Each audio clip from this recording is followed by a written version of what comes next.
Halo, salam rekan-rekan sekalian. Selamat datang, selamat bergabung di webinar Result Classroom. Kali ini kita akan membahas mengenai strategi praktis memikat hati pelanggan dengan menerapkan layanan berkualitas. Sebelum kita mulai, izinkan saya memperkenalkan diri terlebih dahulu. Nama saya Andrizal. Saya berpengalaman profesional selama 12 tahun di industri knowledge, training and development, dan education. Kemudian saya juga menjadi konsultan untuk program pelatihan untuk banyak perusahaan di Indonesia pada bidang bisnis, manajemen, marketing, branding, sales, service, dan leadership. Selain itu, saya juga aktif sebagai dosen, kemudian fasilitator juga untuk kelas pelatihan offline maupun online. Saya juga saat ini sebagai asesor kompetensi di LSP Pemasaran di bawah BNSP. Pernah juga terlibat dalam penulisan beberapa buku bestseller dan textbook yang diterbitkan secara nasional. Berikut ini adalah beberapa perusahaan yang pernah saya buatkan program trainingnya. Saya juga ingin memperkenalkan sedikit mengenai Result Classroom. Result Classroom atau disingkat dengan RC adalah ruang belajar ilmu bisnis, manajemen, marketing, branding, sales, service, dan leadership yang dikelola secara pribadi oleh saya sendiri. Di sini Anda akan belajar secara praktis, sistematis, interaktif dengan rujukan konseptual yang jelas. Anda bisa bertanya, meminta saran dan masukan kapanpun, dimanapun, via WA pribadi atau DM Instagramnya saya. RC dapat diakses di maubelajarapa.com dan kanal YouTube Result Classroom. Baik, kita akan mulai bahasan kita. Saya akan memulainya dengan sebuah cerita pengalaman saya yang pernah saya alami ya. Ini terkait dengan apa yang akan kita bahas selanjutnya. Saya akan bacakan, Anda bisa baca atau silakan simak saja. Pada suatu hari saya berkunjung ke pasar Tebet Barat, Jakarta Selatan. Saat itu hari mendung, seperti mau hujan. Saya bawa mobil pribadi, alhamdulillah dapat parkir. Biasanya susah bisa parkir di dalam. Urusan selesai, saatnya pulang. Hari sudah mulai gerimis. Begitu mau memundurkan mobil, datanglah juru parkir setempat membantu. Setelah selesai, saya berikan uang parkir sebesar Rp2.000. Kemudian si juru parkir menjawab, "Terima kasih Bapak, hati-hati di jalan. Sudah mulai hujan. Semoga Bapak selamat sampai di tujuan." Apa hal menarik yang Anda temukan di cerita berikut ini? Yes, betul. Tukang parkirnya. Saya jujur kaget saat itu. Kok ada tukang parkir yang seperti ini? Biasanya kan, normalnya kan, tukang parkir itu kan kalau dikasih uang 2.000 ya udah. Kadang nggak ngomong makasih. Kalaupun ngomong, dia hanya ngomong makasih saja. Ini enggak. Selain dia mengucapkan terima kasih, dia juga mendoakan kita. Dia memperingatkan bahwa jalanan licin, bisa jadi licin karena sudah mulai hujan. Hati-hati di jalan dan semoga Bapak selamat sampai di tujuan. Ini pengalaman yang sangat luar biasa. Jarang-jarang ada tukang parkir seperti ini. Ini adalah pengalaman menarik berikutnya. Pernah suatu hari saya pesan makaroni panggang secara online. Setelah chat dengan penjualnya, akhirnya saya membeli 2 porsi makaroni panggang seperti di gambar. Akhirnya makaroni pun sampai di rumah. Bungkus yang pertama relatif aman. Bungkus yang kedua nampak penyok. Setelah saya buka, ternyata makaroni hancur setengah, tapi masih bisa dimakan. Belum sejam makanan diterima, si penjual me-WA saya, menanyakan apakah makanan sudah diterima dengan baik. Saya ceritakan. Kemudian dia minta foto bukti kondisi makanan. Saya berikan fotonya tanpa meminta ganti rugi kepada penjual. 2 hari kemudian, saya menerima kiriman makaroni lagi sebanyak 2 porsi. Kata penjual, ini wujud minta maafnya karena pesanan sebelumnya makaroni dalam keadaan tidak utuh. Apa hal menarik yang Anda temukan di cerita ini? Yes, betul. Tukang makaroninya sangat murah hati ya. Dia berinisiatif mengirimkan kembali makaroninya. Padahal saya nggak minta, saya nggak komplain. Dia punya inisiatif menanyakan bagaimana kondisi makaroni. saya ceritakan, saya kirim gambarnya seperti ini, saya tidak komplain, tapi kemudian dia berinisiatif sebagai wujud minta maafnya, dia kirim lagi 2 porsi makaroni sama seperti yang saya pesan sebelumnya. Kemudian dia berkata ini sebagai wujud minta maafnya dia karena saya punya pengalaman yang kurang mengenakan, makaroninya dalam keadaan tidak utuh. Berdasarkan cerita tersebut, berdasarkan pengalaman yang sudah saya alami, apa yang telah ditunjukkan oleh juru parkir dan pedagang makaroni adalah merupakan bentuk dari layanan. Lantas, apa yang dimaksud dengan layanan?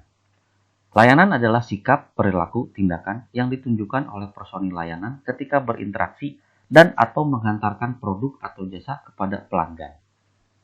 Di sini ada 2 terminologi, layanan dan jasa. Apakah sama layanan dan jasa? Saya akan jelaskan perbedaan antara layanan dengan jasa. Saya akan gunakan 2 contoh. Ada tukang pangkas rambut, kemudian ada warung nasi. Tukang pangkas rambut. Menurut Anda, apa yang dijual oleh tukang pangkas rambut? Yes, yang dia jual adalah jasanya. Keterampilan dia untuk memotong rambut kita dengan rapi sesuai dengan keinginan kita. Itu adalah jasanya dia. Ada layanan nggak di sana? Ada. Waktu dia nanya dengan sopan, dengan ramah kepada kita mau model rambut seperti apa. Waktu dia menampilkan dirinya dengan rapih, bersih, wangi. Kemudian dia punya ruangan yang nyaman, ber-AC. Itu semua adalah layanan. Yang dia jual jasa dilingkupi oleh layanan. Di situ bedanya, jasa dan layanan. Kemudian kita ambil contoh berikutnya, warung nasi. Apa yang dijual oleh warung nasi? Yes, yang dijual adalah produk. Ada ayam, ada lauk pauk, ada sayuran, ada minuman. Itu yang dia jual. Ada layanan nggak di sana? Ada. Waktu dia nanya ke kita, Pak, mau makan dengan apa? Makan di sini atau dibungkus? Dia nanyanya dengan senyum. Dia nanyanya secara ramah. Itu adalah layanan. Kemudian ruangannya tidak besar, tapi nyaman, rapih, bersih, dan sejuk. Itu adalah layanan. Di dalam produk ada layanan, di dalam jasa ada layanan. Jadi, layanan itu ada di produk dan jasa. Bagaimana si personil layanan dalam menghantarkan produk dan jasa tersebut, itu yang dinamakan dengan layanan. Ya, di situ bedanya. Meskipun ada beberapa buku yang menyamakan antara layanan dengan jasa. Cerita tentang juru parkir dan penjual makaroni yang sudah kita bahas di depan, itu adalah contoh dari personil layanan yang telah mampu memberikan layanan yang berkualitas. Apa dampaknya dari layanan yang berkualitas terhadap pelanggan? Pertama-tama, hati pelanggan akan terpikat. Kemudian setelah terpikat dengan kita, pelanggan akan memilih kita. Ketika di luar sana banyak jasa yang sama, banyak produk yang sama, tapi karena dia sudah terpikat dengan kita, karena layanan kita yang berkualitas, pelanggan akan lebih cenderung memilih kita. Kalau ini bisa kita lakukan dengan konsisten, kita terus memuaskan konsumen dengan konsisten, akhirnya ujungnya apa? Pertumbuhan terhadap bisnis dan brand kita. Bisnis kita akan tumbuh. Brand kita akan tumbuh juga. Brand kita akan menguat, lebih mudah diingat, lebih diingat secara positif dibanding pesaing-pesaing kita yang lain. Ini adalah dampak jika kita mampu memberikan layanan yang berkualitas.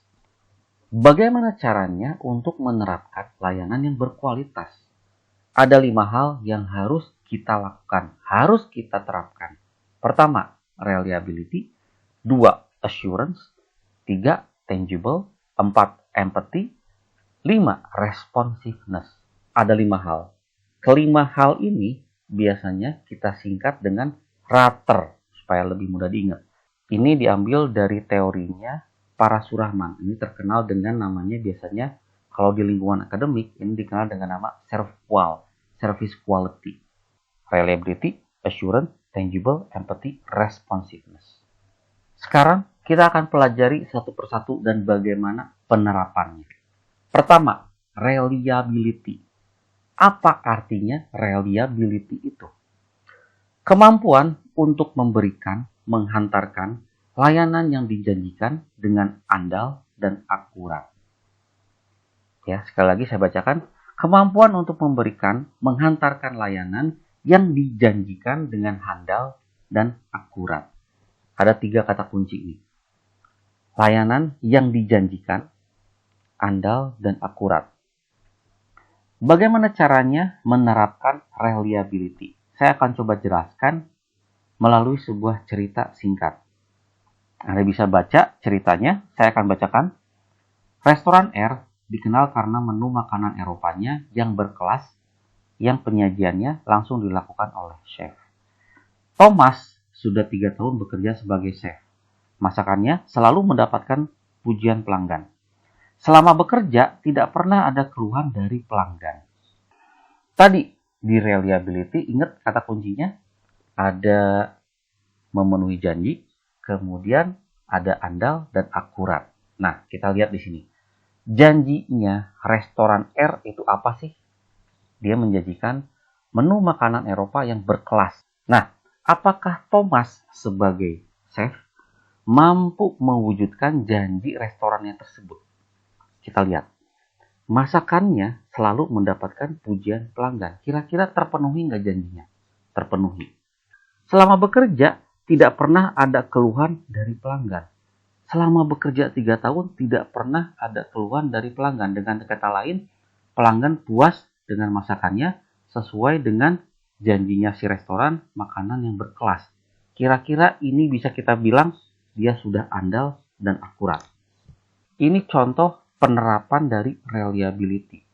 Thomas mampu memberikan atau memasak makanan yang sesuai dengan janji perusahaan. Makanan yang berkelas. Dan dilakukan selama 3 tahun secara konsisten.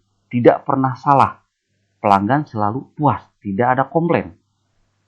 Dalam hal ini, Thomas telah menerapkan yang namanya reliability. Yang kedua, assurance. Kemampuan membangun kepercayaan dan keyakinan pelanggan dengan pengetahuan dan kesopanan. Saya baca lagi. Assurance, kemampuan membangun kepercayaan dan keyakinan pelanggan dengan pengetahuan dan kesopanan. Kalau Anda perhatikan di sini, ada 3 kata kunci yang perlu kita ingat di assurance ini. Kepercayaan. Kepercayaan mirip dengan keyakinan, kita ambil kepercayaannya saja. Kepercayaan. Kemudian ada pengetahuan dan kesopanan. Bagaimana penerapan assurance? Saya akan jelaskan lagi melalui sebuah cerita singkat berikut. Saya akan bacakan. Laptop bukanlah barang murah. Perlu pemikiran yang seksama untuk memutuskan merek laptop tertentu dari sekian banyak pilihan. Andrew sudah 5 tahun bekerja sebagai salesman laptop. Apapun pertanyaan seputar laptop yang diajukan oleh pelanggan dapat dijawabnya. Ditambah pembawaan yang ramah dan sopan, pelanggan tidak ragu dan khawatir untuk membeli laptop darinya. Kita lihat apa yang telah dipraktekkan oleh Andrew. Ingat, tadi kata kuncinya di assurance adalah adanya kepercayaan yang timbul karena pengetahuan dan kesopanan. Kita lihat Andrew. Dia mampu menjawab semua pertanyaan seputar laptop yang diajukan oleh pelanggan. Apapun pertanyaannya, Andrew bisa jawab. Karena produk knowledge-nya Andrew sudah oke. Seluk-beluk tentang laptop dengan semua kata teknisnya, speknya, dia sudah kuasai. Ditambah dia jawabnya dengan ramah dan sopan. Ini menimbulkan kepercayaan dan keyakinan di dalam diri pelanggannya. Sehingga pelanggan tidak ragu untuk membeli laptop dari Andrew. Ini adalah assurance yang ditetapkan atau diterapkan oleh Andrew. Keyakinan yang timbul, kepercayaan pelanggan yang timbul karena Andrew punya product knowledge yang baik, kemudian punya kesopanan dan keramahan yang baik pula. Yang ketiga, tangible. Tampilan fisik dari karyawan, gedung, fasilitas, peralatan, dan infrastruktur lainnya. Saya bacakan lagi. Tangibles adalah tampilan fisik dari karyawan, gedung, fasilitas, peralatan, dan infrastruktur lainnya. Kalau dilihat di sini adalah kata kuncinya adalah tampilan fisik. Jadi sesuatu yang bisa kita lihat, bisa kita amati dengan mata kita. Tampilan fisik. Bisa dari karyawan, atau gedungnya, atau fasilitas dan peralatan yang ada di sekitarnya. Itu tangible. Bagaimana penerapan tangible? Saya akan coba ceritakan melalui kisah ini. Alicia bekerja sebagai pramusaji di sebuah kafe yang terletak di kawasan bisnis dan perkantoran. Alicia dengan seragamnya selalu tampil sopan dan rapi. Rambut panjangnya selalu terurai, make up-nya pas tidak berlebihan. Alicia selalu bertanya dan menjawab pelanggan dengan tersenyum, membuat setiap pelanggan merasa nyaman berada di dekatnya. Ingat tadi kata kuncinya, tangible itu adalah tampilan fisik. Bisa karyawan, bisa orang, bisa gedung, bisa fasilitas. Sekarang kita lihat tampilan fisiknya Alicia. Kira-kira Alicia itu yang ada di gambar adalah yang celemeknya hijau. Kira-kira tampilan fisiknya menurut Anda seperti apa? Kalau Anda jadi pelanggannya, nyaman nggak dilayani sama Alicia? Tampilannya rapi, seragamnya bersih, sopan, kemudian rambutnya terurai tapi rapi. Kemudian kalau dia bertanya, menjawab, selalu dalam keadaan tersenyum. Ini membuat kita nih, kalau jadi pelanggan yang dia layani, pasti akan nyaman. Karena tampilan fisiknya dia seperti ini. Dia telah menerapkan yang namanya unsur tangible. Sisi fisik yang bisa diamati oleh mata. Yang keempat berikutnya adalah empathy. Kemampuan memberikan perhatian khusus dan individual pada pelanggan. Saya bacakan lagi. Empathy adalah kemampuan memberikan perhatian khusus dan individual kepada pelanggan. Kalau Anda lihat di sini, apa kata kuncinya? Perhatian khusus kepada pelanggan. Kemampuan memberikan perhatian khusus kepada pelanggan. Bagaimana penerapan empathy? Saya akan bacakan. Menjadi perawat sudah menjadi cita-cita Sophie dari sejak kecil. Sophie selalu ingat untuk menyapa pasien dengan namanya. Menemani pasien untuk berbincang dan mendengarkan keluh kesahnya. Bahkan Sophie tahu makanan kesukaan setiap pasien yang berbeda-beda. Sophie percaya bahwa perhatian tulus yang kita berikan mampu mempercepat proses kesembuhan pasien. Tadi apa? Kata kunci yang ada di empathy, memberi perhatian khusus yang personal, yang pribadi kepada pelanggan. Sekarang kita lihat bagaimana yang dilakukan oleh Sophie. Pertama, Sophie menyapa pasien dengan namanya. Ini adalah bentuk perhatian. Menyapa orang dengan namanya itu adalah bentuk perhatian khusus kepada seseorang. Menemani pasien berbincang dengan mendengarkan keluh dan kesahnya. Mau ngedengerin pelanggan. Dengan kita mendengarkan pelanggan, kita bisa tahu kepribadian pelanggan seperti apa, keinginannya, kemudian suasana hatinya seperti apa, itu bisa kita tangkap. Sehingga kita bisa memberikan perhatian khusus kepada pelanggan tersebut. Sophie tahu makanan kesukaan setiap pasien. Sophie akan berupaya untuk memberikan makanan yang sesuai dengan seleranya pasien. Ya, ini perawat yang mampu menerapkan empathy dalam pekerjaannya. Namun perlu diingat nih, empathy bukan berarti hanya bisa diterapkan oleh perawat. Semua personil layanan, semua karyawan, bahkan semua orang itu bisa menerapkan empathy. Saya kasih contoh di sini, perawat bukan berarti empathy itu hanya bisa diterapkan oleh perawat. Tidak, ini bisa diterapkan oleh siapa saja di industri manapun dan dalam kondisi apapun. Yang terakhir, yang kelima, responsiveness. Kemampuan dan keinginan untuk memberikan layanan dengan cepat dan tanggap. Sekali lagi, kemampuan dan keinginan untuk memberikan layanan dengan cepat dan tanggap. Kata kuncinya paling gampang di sini adalah cepat dan tanggap. Responsiveness sama dengan cepat dan tanggap. Bagaimana penerapan responsiveness? Mari kita baca kisah Hasan berikut ini. Hasan baru 1 tahun bekerja sebagai kurir antar barang. Ia sangat menyukai pekerjaannya. Hasan selalu tiba di kantor lebih awal. Ia sangat bahagia jika mampu menghantarkan barang lebih awal dari seharusnya. Jika ada keluhan dari pelanggan, Hasan akan merespon dan menyelesaikannya secepat mungkin. Tadi kita ingat-ingat apa kata kunci yang ada di dalam responsiveness? Cepat tanggap. Apa yang dilakukan oleh Hasan? Ia mampu menghantarkan barang lebih awal dari seharusnya. Barang harusnya normalnya nyampe-nya 2 hari, sama Hasan bisa nyampe dalam 1 hari setengah. Lebih awal. Bagus apa enggak? Jelas bagus ya. Kemudian, kalau ada keluhan dari pelanggan, dia nggak mau menunda-nunda. Hari itu pun, Hasan akan merespon dan menyelesaikannya secepat mungkin. Ini adalah bentuk dari tanggapnya dia. Cepat dan tanggap. Ya, ini yang dilakukan Hasan. Hasan telah menerapkan responsiveness dengan baik. Responsiveness juga bukan berarti hanya bisa dilakukan oleh kurir. Semua layanan itu bisa responsif, bahkan harus responsif. Di sini saya ambil contoh kurir, bukan berarti hanya bisa dilakukan oleh kurir ya. Boleh atau bahkan harus dilakukan oleh layanan apapun. Di restoran, Anda bisa responsif. Di bank, Anda bisa responsif.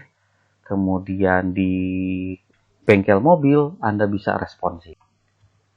Agar lebih memahami tentang Ratter, kita akan coba bahas dengan kasus-kasus berikutnya. Oke, sebelumnya saya ingin menambahkan lagi, Ratter itu bisa diterapkan oleh pribadi, tapi juga bisa diterapkan oleh perusahaan atau organisasi. Jadi, Ratter itu bisa tatarannya pribadi atau individu, bisa juga tatarannya organisasi atau perusahaan. Kelima contoh yang barusan kita bahas itu penerapan Ratter secara pribadi. Sekarang kita akan coba lebih pelajari lagi, lebih pahami lagi Ratter itu seperti apa melalui beberapa contoh. Nah, beberapa contoh yang akan kita bahas bisa jadi tatarannya individu, bisa juga tatarannya organisasi. Kita lihat. Anda tebak, kira-kira termasuk dimensi yang mana? Salon atau pangkas rambut? Ini pengalaman yang dirasakan oleh pelanggan. Tukang pangkas rambut memberi saran mengenai model rambut yang sesuai dengan bentuk wajah konsumen. Kira-kira ini penerapan Ratter yang mana? Coba Anda tebak. Betul, empathy. Tadi apa kata kuncinya? Memberikan perhatian khusus. Caranya gimana? Dia nanya. Dia memberikan saran, ya. Memberikan saran, nanya bagaimana kalau potongan rambutnya seperti ini, karena ini sesuai dengan wajahnya Anda. Dia ngasih perhatian khusus berdasarkan bentuk wajah. Ini adalah contoh empathy. Contoh berikutnya, warung nasi. Pesanan langsung diantar ke depan pelanggan apapun menu yang pelanggan minta saat itu. Lihat, langsung diantar saat itu. Kira-kira apa nih? Apa nih? Cepat tanggap ya. Kalau cepat tanggap berarti apa dimensinya? Responsiveness. Betul sekali. Ini relatif gampang ya kata kuncinya, karena kalau ada kata cepat, tanggap, saat itu juga ya berarti cepat. Nah, berarti dia responsiveness. Berikutnya, universitas. Pengalamannya, proses pembelajaran ditunjang dengan kelas ber-AC, perpustakaan yang lengkap, serta free wifi. Ini termasuk yang mana nih menurut Anda? Ya, apa nih? Tampilan fisik, kata kuncinya. Tapi ini fisiknya bukan fisik pribadi, lebih ke fisiknya gedung, keadaan lingkungan sekitar, dan fasilitas. Kira-kira ini termasuk dimensi apa namanya? Yes, tangible. Ya, Anda benar, tangible. Berikutnya, travel antar kota. Seluruh penumpang tiba tepat waktu dengan selamat sampai di kota tujuan. Kira-kira travel antar kota ini telah menerapkan dimensi apa nih? Seluruh penumpang tiba tepat waktu dengan selamat sampai di kota tujuan. Andal akurat. Apa tuh? Andal dan akurat. Yes, betul. Reliability ya. Berikutnya, hotel.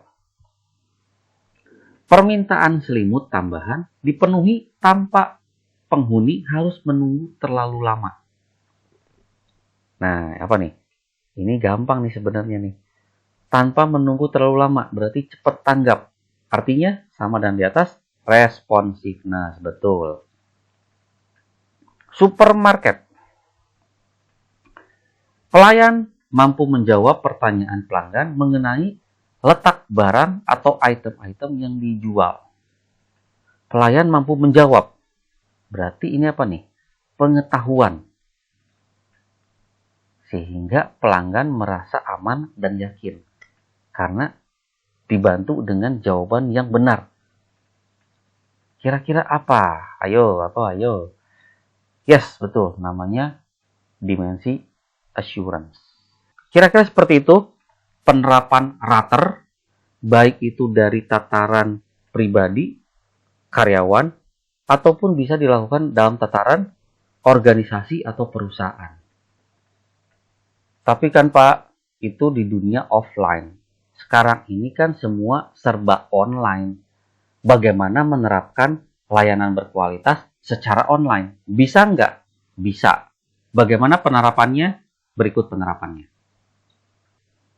Mari kita lihat bagaimana cara menerapkan Rater di dalam layanan secara online. Pertama, reliability. Saya ambil contoh di sini, Anda kira-kira ya, seandainya Anda punya toko online. Toko online-nya itu bisa di marketplace, bisa juga e-commerce, bisa juga all shop. Ya, di sini jadi contoh yang saya ambil ini adalah contoh jika Anda seandainya punya toko online. Bagaimana menerapkan layanan yang berkualitas secara online. Reliability, bagaimana cara penerapannya. Nah, ini adalah beberapa yang bisa Anda lakukan. Mengirim barang yang sesuai dengan foto dan deskripsi barang di toko online. Mengupayakan barang diterima pelanggan dalam waktu yang sesuai yang kita janjikan. Memastikan barang diterima pelanggan dalam keadaan selamat, aman, dan utuh. Kata kuncinya reliability tadi apa? Handal dan akurat. Ya, handal, akurat, memenuhi janji. Anda lihat di sini. Sesuai dengan foto. Kemudian sesuai dengan waktu yang kita janjikan. Barang diterima dalam keadaan aman, selamat, dan utuh. Itu adalah reliability. Berikutnya, assurance. Bagaimana cara Anda menerapkan assurance di online? Menuliskan informasi yang jelas, lengkap, dan detail mengenai produk yang dijual. Memberikan jaminan bahwa barang asli dan tersedia. Memberikan garansi, misal uang kembali jika barang tidak berfungsi atau rusak. Menjawab semua pertanyaan pelanggan seputar produk yang dijual. Tadi assurance kata kuncinya apa? Keyakinan, kepercayaan lewat pengetahuan. Nah, Anda lihat di sini. Keyakinan, kepercayaan. Kalau di online, ketika produk ditulis infonya dengan jelas dan lengkap, kita akan percaya bahwa itu produk yang baik. Kemudian ada jaminan bahwa barang ini asli dan tersedia. Ini membuat kita yakin. Ada garansi, kita yakin. Menjawab semua pertanyaan, ini bentuk dari pengetahuan. Ya, kalau kita nanya, produk ini bisa nggak untuk ini? Produk ini Speknya seperti apa? Kita bisa jawab dengan baik. Berarti kita telah memberikan pengetahuan yang nanti akan menimbulkan keyakinan dan kepercayaan dari diri pelanggan. Itu penerapan assurance. Berikutnya, tangible. Apa tadi tangible itu? Aspek fisik yang bisa terlihat. Bagaimana cara kita menerapkannya? Menampilkan nama akun toko, foto profil toko, dan nuansa toko yang baik. Ya, jadi kita lihat nih, kalau tokonya namanya oke, tampilannya oke, fotonya bagus, profilnya, avatarnya bagus, meyakinkan, wah, kita bisa kelihatan nih, oke, ini foto oke juga nih, saya percaya, tangible. Ya, tampilan fisik yang bisa terlihat ya. Kalau di online kan kita nggak bisa lihat face to face, nggak bisa lihat pelayannya, nggak bisa lihat gedungnya. Yang bisa kita lihat ya tampilannya itu, avatarnya, foto profilnya, kemudian temanya, nuansa dari toko online-nya, dan seperti itu. Menampilkan, menyediakan foto produk yang jelas dan lengkap. Fotonya jelas. Produk, misalkan ada beberapa angle, ada beberapa sisi yang bisa dilihat. Ada dari sisi bawah, atas, kemudian kalau dibuka bagaimana, dan sebagainya. Jadi, gambar yang komplit, foto yang komplit, itu juga bisa sebagai wujud dari tangible. Empathy. Empathy itu apa? Memberikan perhatian khusus kepada pelanggan ya, perhatian khusus. Mengupayakan untuk tahu nama pelanggan, kemudian menyapa dengan namanya. Nah, ini yang beberapa hal yang sering saya lihat, bahkan jadi sesuatu yang lumrah ya di dunia online. Kebanyakan para penjual itu menyapa kita dengan kakak. Kenapa kakak? Ya, karena lebih aman. Kita nggak tahu dia cewek atau cowok. Nah, untuk menerapkan empati, upayakan tahu namanya. Kalau di situ sudah ada namanya, misalkan Agus, ya udah sapa dia dengan namanya Mas Agus atau Bapak Agus. Jangan hanya kakak. Tapi kalau mau Anda bilang atau Anda sapa dengan kakak Agus, mungkin boleh. Tapi harus ada namanya. Jangan hanya kakak doang, karena itu nggak memenuhi unsur empati. Sebut namanya. Awali percakapan dengan salam, akhiri dengan ucapan apresiasi, terima kasih. Nah, ini juga saya sering temui ini di chatting-chatting jual beli online. Mereka sedikit atau irit ngomong, nggak ada ucapan selamat pagi atau assalamualaikum kalau muslim, selamat siang, apa kabar. Kemudian terakhir pembicaraan mengucapkan apresiasi, terima kasih waktunya dan sebagainya, nggak ada. Jadi kebanyakan penjual online yang saya lihat tuh kurang menerapkan empati. Ya, jadi terapkan ini nih. Awali percakapan tuh dengan salam, akhiri dengan apresiasi, terima kasih. Itu wujud empati. Berinisiatif untuk menanyakan apakah barang sudah berfungsi dengan baik. Ini seperti yang sudah dilakukan oleh penjual makaroni di cerita di depan. Dia berinisiatif nanya. Ini adalah bentuk empati, perhatian khusus. Memang kalau Anda beli Tokopedia, Shopee, begitu sudah finish, selesai, ya udah, nggak ada urusan lagi sama sellernya. Nah, kalau bisa ya, ada inisiatif, tanya. Dengan Anda bertanya, Anda akan diingat oleh pelanggan Anda. Wah, toko ini perhatian banget. Meskipun saya nggak komplain di marketplace, tapi dia nanya produknya gimana, berfungsi dengan baik atau enggak. Nah, itu adalah bentuk empati. Lakukan itu. Berikutnya, responsiveness. Segera memproses barang yang dipesan atau dibeli pelanggan. Menjawab dan membalas dengan segera semua pertanyaan dari pelanggan. Nah, menjawab dan membalas dengan segera. Banyak toko online yang saya lihat, jam operasi segini dan segini. Kalau di luar itu ya jawabnya lama. Nah, ya. Namanya online ya, namanya online. Saya sarankan sebisa mungkin dengan rajin cek itu chat. Kalau ada chat, langsung balas, langsung di follow up. Jangan digantung lama-lama. Karena itu melanggar atau tidak sesuai dengan prinsip responsiveness atau cepat tanggap. Menyelesaikan dengan segera jika ada keluhan dari pelanggan. Kalau ada keluhan, langsung selesaikan.